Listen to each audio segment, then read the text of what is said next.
nous. On commence par vous servir la première tasse actu de la journée.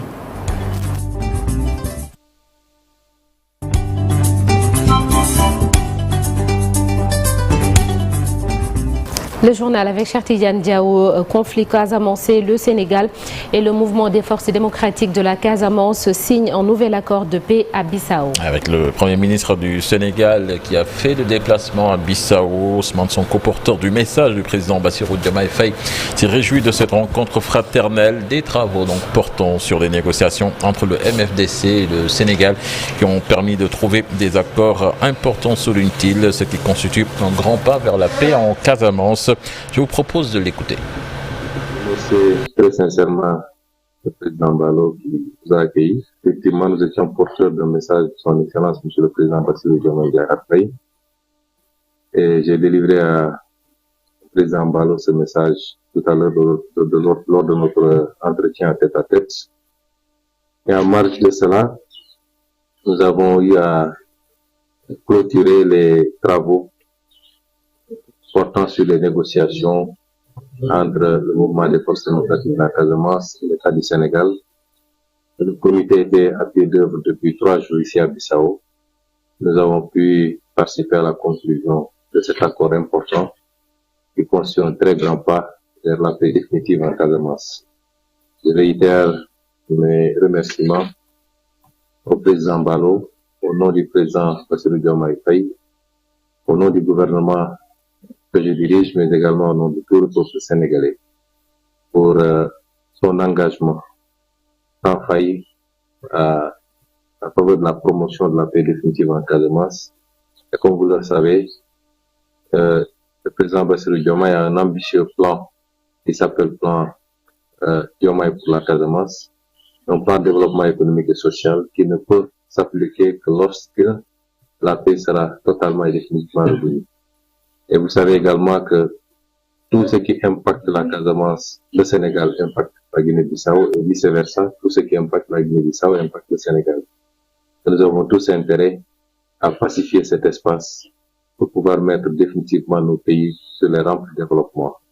Nous concentrer vers l'essentiel, c'est-à-dire répondre aux aspirations légitimes des populations, à un mieux-être, à plus de développement, à plus de stabilité.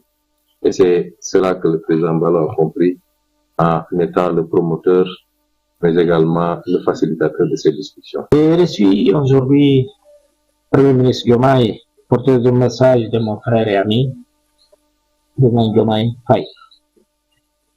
Donc, comme vous le savez, Guinée-Bissau et Sénégal, nos relations, ça dépasse les hommes, comme j'ai toujours dit. Et puis, nous sommes aussi, il a pris des contacts aussi avec le MFDC. En 2002, il y avait un accord qui était signé de cessez-le-feu, et là, il y a des évolutions. Le président Diomaye Faye a même un plan, Diomaye pour la Casamance. Aujourd'hui, il a témoigné cet accord qui vient d'être signé, le dialogue continue, et je pense que nous sommes en très bon voie de ce dialogue. Mais indépendamment de ça, il est venu comme porteur de message du président Diomaye et je suis très content et ravi de recevoir le Premier ministre Ousmane, et un frère aussi. Le président du Bissau guinéen qui en a profité pour annoncer que l'élection présidentielle se tiendra le 30 novembre 2025 à Bissau, à la République de Guinée-Bissau, qui va tenir ses élections présidentielles en 30 novembre 2025. C'est ça qui a été dit? Je pense. Ok, c'est dans un an. Dans moins d'un an. Merci. Et son mandat actuel s'achève normalement en fin février. En février. Donc il y a une prolongation du mandat présidentiel à Bissau sur le Nata. Alors, on reparle de l'accord de paix en Casamance dans la seconde partie de l'émission, notamment avec notre invité. Alors, pôle judiciaire financier Amadou Sall, cité par le réquisitoire du procureur Cheikh Tidiane. Le fils de l'ancien président de la République est poursuivi pour complicité d'escroquerie sur les deniers publics, de même que Racine Sy, selon la parution du quotidien L'Observateur de ce jour. Ils sont également poursuivis pour blanchiment de capitaux portant sur 91 milliards de francs à CFA. Pendant ce temps, les militants de l'APR préparent de leur côté l'audition de Farba Ngom prévue le 27 février prochain. Le député et responsable apéris est poursuivi pour blanchiment de capitaux suite à un rapport de la CENTIF. Ils feront face, donc, des apéristes face à la presse ce lundi à la permanence de l'APR. Le mouvement Andongor dénonce son acharnement, ce qu'il qualifie d'acharnement politique de la part de nouvelles autorités sur Farba Ngom. Ils demandent que la justice soit appliquée en toute impartialité. Ils ont tenu un point de presse hier à Mour. Écoutons Madiop Sow, interrogé par Ndeye Matidian et Mamadou Gueye. Nous sommes là aujourd'hui pour réitérer notre engagement à l'égard de l'honorable député Farba Ngom. Nous, membres du mouvement Andongor de Mbour, dénoncions l'injustice et le mal qui gangrènent ce pays. Nous constatons que depuis le 2 avril 2024, la misère et la violence politique règnent excessivement au sein du territoire sénégalais. De ce fait, un homme comme l'honorable député Farba Ngom est en train de subir ce fléau qui ne le concerne guère. Comme qu'il n'y a point de victoire sans combat, nous posons acte tout d'abord dans la paix et la sérénité pour que justice soit faite.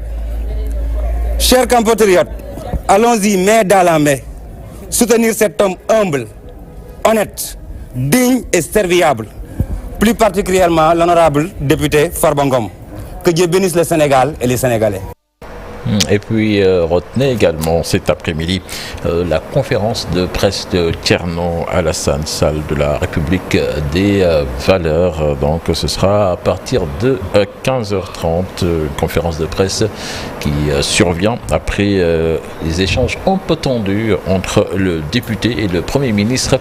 C'était ce vendredi à l'Assemblée nationale sur le Nata. Et puis retenez également que le SAES décrète à partir de ce lundi une grève de 72 heures. Le syndicat autonome de l'enseignement supérieur dénonce une violation des droits des familles des enseignants-chercheurs et chercheurs décédés, ainsi que le non-respect des engagements pris par le gouvernement du Sénégal. L'actualité des sports à présent, éliminatoire de l'Afro-Basket, le Sénégal. Actualité nationale de ce matin. Et on te retrouve tout à l'heure pour la version wolof de l'actualité nationale, Cheikh Tidiane. La station touristique balnéaire de Saly Portudal a officiellement 40 ans aujourd'hui. Le site a été inauguré en 1984 par le président Abdou Diouf. Alors aujourd'hui, on se demande si Saly n'a pas perdu de sa superbe ou a-t-il su se réinventer au fil des années. C'est le sujet d'un jour au Sénégal, un jour dans le monde. À suivre également ce matin le focus politique, géopolitique sur les 3 ans de la guerre Russie-Ukraine, au moment où les plus grandes puissances comme les États-Unis tentent de jouer un rôle dans ce qui pourrait aboutir à une paix entre les deux pays. L'Afrique, elle, ne semble être qu'une simple spectatrice. Abdoulaye Diop a donné la parole à un expert en relations internationales. À suivre également les unes des journaux parus ce matin, mais également la météo du jour. Tout de suite, l'actualité internationale.